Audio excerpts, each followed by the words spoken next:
Okay, let's try and record this a second time. Guys, Happy New Year. Hope you're having the best New Year ever. And I screwed up the first one. Let's do this again. This is so good. Now, guys, I found the recipe for the Inca stones. You're going to love it. You're not going to believe this, but we found them.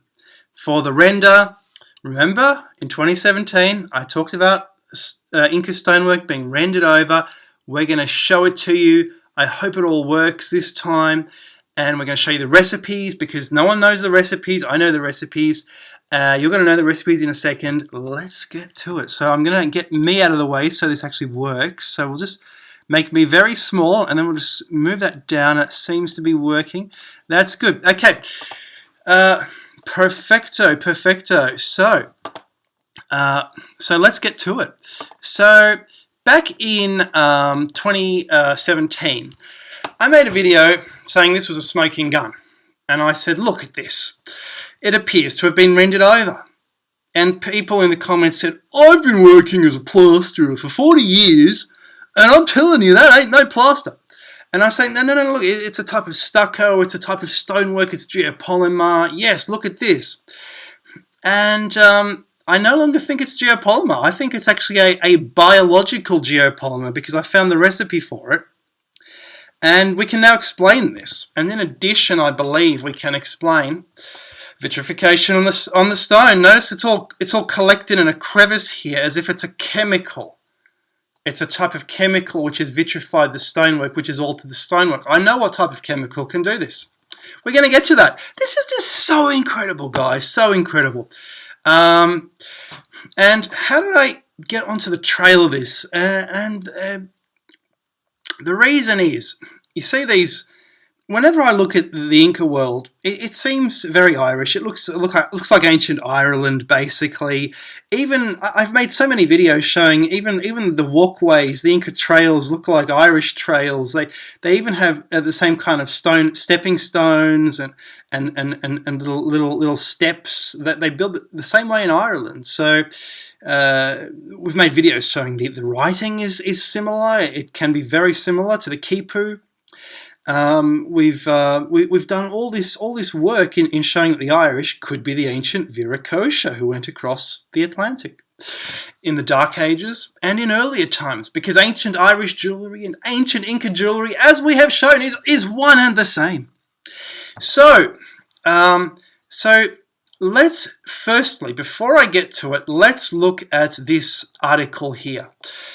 And we showed you this article before on the reddish, glittery mud the Inca used for perfecting their stone masonry by Helmut Tribüsch. Seems to be an Austrian. I believe he's an inorganic chemist. And he does a lot of work. He's a clever man. And he's written this article on the reddish, glittery mud the Inca used for perfecting their stone masonry. Right? So, conventional archaeology, which is wrong, states that this is all, that the stones are actually done by grinding against each other. They say these are done by grinding against each other, and that's why they look the same. Now, I'd like to see them actually get off the desk and go out into the field and try that, because I don't think it's going to be possible. So let's see what Mr. Tribüsch has to say, and this is so interesting what he's uncovered, because he doesn't have the recipes, but he's onto the trail. So this is so good. Let's get to it right here. What did the early chroniclers say about finishing stones? So we have two chroniclers he mentions, Garcilaso de la Vega and Chiesa de Leon. Right? And these are Inca Spanish chroniclers, right? And they're trying to record their people's history. So this is just so fascinating, so fascinating. So let's get to it. Now, so we read here, they did not indeed use mortar made of sand and lime, for they were unacquainted with lime. They did, however, employ a mortar consisting of a paste of a sticky reddish clay, which was used to fill up gashes and pits caused in working the stones. You see, that's render. So the chronicler backs it up that it's a kind of render. Garcilaso de la Vega describes the colour of the mud with colorado, and I translate it as reddish. Other translators translate it as red, etc., etc. He's justifying it all. Now, Chiesa de Leon writes, it is to be certain that those buildings of Ollantay Tambo, so that's the Irish-looking so-called barns that I just showed you, or it doesn't have to be Irish. It could be anything, but I think it's an Irish monastery. But anyway, he says, or others which had that name, molten gold was found instead of mortar in a certain area of the royal palace or the Sun Temple, which, together with the bitumen which they apply, the stones remain fitted to each other. Garcilasco confirms the statement by Chiesa de Leon and further specifies the technique. In many of the royal palaces and temples of the sun, they poured in molten lead and silver and gold for mortar. And I found the recipe which uses all this. Pedro de Chiesa also reports this, and I am glad to adduce the evidence of Spanish historians in support of what I know. On 2 occasions, Chiesa de Leon, when explaining Inca masonry, explicitly talks of a bitumen, which is clearly defined as a combustible material. So, it seems we have 2 or 3 or different, or even 4 different materials here. We have a bitumen, which is presumably black, we have a gold, and we have a red, and we also have, which Tribute describes later, we have the acid from the plants, which was described by Fawcett. Right? So, informative is, last not least, also the Kesha name for the reddish clay or bitumen used for fitting together the stones, and which left no trace. Hlanca alpa. Alpa has the significance of a brittle earth or powdery or a yellowish grey clay. It is also the name for powdered garlic or crushed dried vegetable. Hlankak means of sticky properties. It describes something one would not like to touch with the hands because it interacts with the skin. So, good. That's it. That's it from the history. And now we go on, and he talks about pyrite mud, which is presumably the molten gold. So we're looking at iron, we're looking at sulfur, we're looking at hydrogen, liberation of energy, and heating. He describes heating. He describes softening with a herb. It's as much a review article as it is a theory, and he doesn't have the history behind. He doesn't have the recipes. I've got the recipes! I can't believe it. So let's look at that. So the recipe I found involves litharge. And litharge, straight away, is that red substance. It's the lead. It's called lead oxide. And how litharge was used in the mining industry, it would have been used by the pre-Inca first in their mining industry before it was used in making stonework, when they realized they could actually use it for stoneworking. And what they did is explained here in this article. According to Probert, here we go, silver ore, litharge, flux and charcoal were mixed and smelted in small clay and stone furnaces, and the purpose was resulting silver-bearing lead bullion was later refined in a second furnace which yielded fine silver, and litharge skimmings which were used again. So, in other words, it was used for, litharge was made by burning lead into lead oxide, and then it was burned with the lead bullion derived, was used to basically purify silver, yielded fine silver. And so it was used in the mining industry. Now, let's bring, so I found the clue for where the recipes are in this. If it's an ancient European formula that was used, or an ancient whatever alchemical formula that was used, it will be in old books. This is an old laboratory book called 1001 Formulas, from, as you say, from 1920, by a guy called Sidney Gernsback. And I'm a chemist. I'm very into chemistry and alchemy. And straight away, on the first page, different recipes for making different types of stone. So iron cement, you see, iron cement, which is just there. Iron cement, 7 pounds of iron, iron borings, 2 ounces of sal ammoniac, that's ammonium salt, ammonium chloride, and 1 ounce of sulfur water in sufficient quantity. And I thought it was like sulfur. Interesting. And then we have all these cements. I mean, we have cementing brass to glass, cementing glass to porcelain, chemical cement, cutler's cement, electrical cement, iron cement, which I've just shown you, then stone cement. Stone cement is 25 parts linseed oil. Boil with 35 parts litharge. We're going to find out what litharge is in a second. Well, it's lead. It's lead. It's the red stuff. And 250 parts of fine powdered burned lime, which is quicklime. Use hot. That is very close to what the Incas used, but not quite.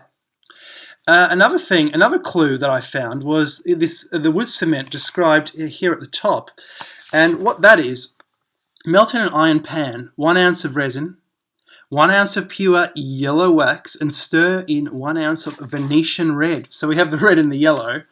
Use while hot. And then he says, when cold, it is hard as stone. So this all got me thinking, like, why are these old recipes here that, you know, people have died out, stonemasons have died out. This is the old Mason, it's on the first page. This is the old Masonic knowledge. Masonic knowledge is chemical knowledge. And this is a clue. Is a clue that there's recipes. So I started doing some research. So I'll get me out of the way. But to get me out of the way, first I have to make the screen smaller. I didn't do that the first time around. I screwed up the video. There we go. Now I can do that. That's not it. That's more my diploma work. So, this is litharge, which we've just described. It's the red stuff. It's the lead ore. There's sal ammoniac, and it's basically ammonium salt. It's the soul of the ammonium. Ammonium chloride. So here's the recipe, guys, to make drying oil. And we're not just making the drying oil, we're making a sediment, and the oil is on top. But the oil can explain the so-called vitrification. That's right. So let's go, because I don't believe that is vitrification that we're looking at as such. It could be an oily recipe which has melted the stones, and it might not be, you know, something from solar or from intense heat, but it could be from acid alone, but we'll see. So here it is. I'm going to read it to you. Take any quantity of linseed oil and put it in a clean iron pot and hang it over a slow fire. And when it attains to a good heat, add litharge, that's the red stuff, right? And white vitriol, sulfate of zinc, in very small quantities until the whole is added. And by the way, Scientific American, 1853, so someone's contribution. And 2 ounces of this mixture to 1 pint of oil does very well. Now, he's actually going to say, this sets as hard as stone. Let's get to it. If these drying materials were hastily added to the oil, it would fume over on the fire. Care must be exercised to prevent such an accident. After the mixture is boiled for 2 or 3 hours, the oil is taken off and suffered to cool. When a sediment falls to the bottom and the clear is poured off as drying oil, and so it's the sediment we're interested in. The sediment, when mixed with whiting or ground chalk or dry sand, makes capital cement for in seams in the roofs of buildings or any crack to render the same impervious to water.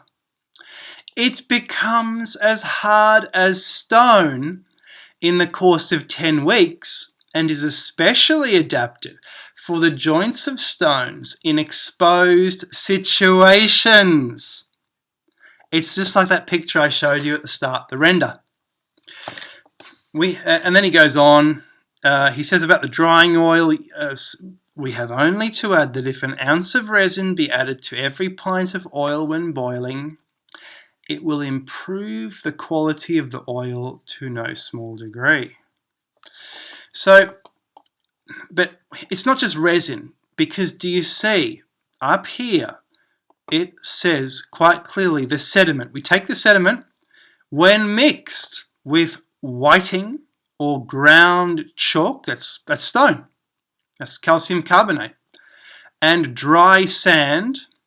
So dry sand is silicon. So he's mixing with so he's making a kind of marble. Makes capital cement. He's making a 19th century type of poly marble.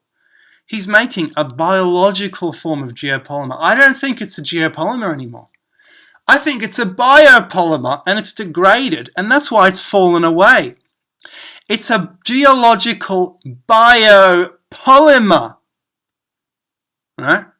You're seeing it here the first time, and I'm satisfied with his explanation. So what's the drying oil that's left? Drying oil, look, it's biological plastic. Now, from normal oil, we make mineral plastic, but drying oil is linseed oil, tung oil, poppy seed. Look, it's a drying oil is an oil that hardens to a tough, solid film after a period of exposure to air. And then what happens is the oil hardens and it all cross-links together, which makes plastic polymerized by the action of oxygen, etc., etc., evaporation, but not through the evaporation of water or other solvents. So it's essentially this kind of stuff, right? And it can render, it could render a shiny surface onto certain stonework, and it is in fact used for preserving stonework, but used in conjunction with a render formula. Suddenly, much of the so-called melt could simply become slopped-on render. You see? So that is the discovery. That is it, and that is the recipe.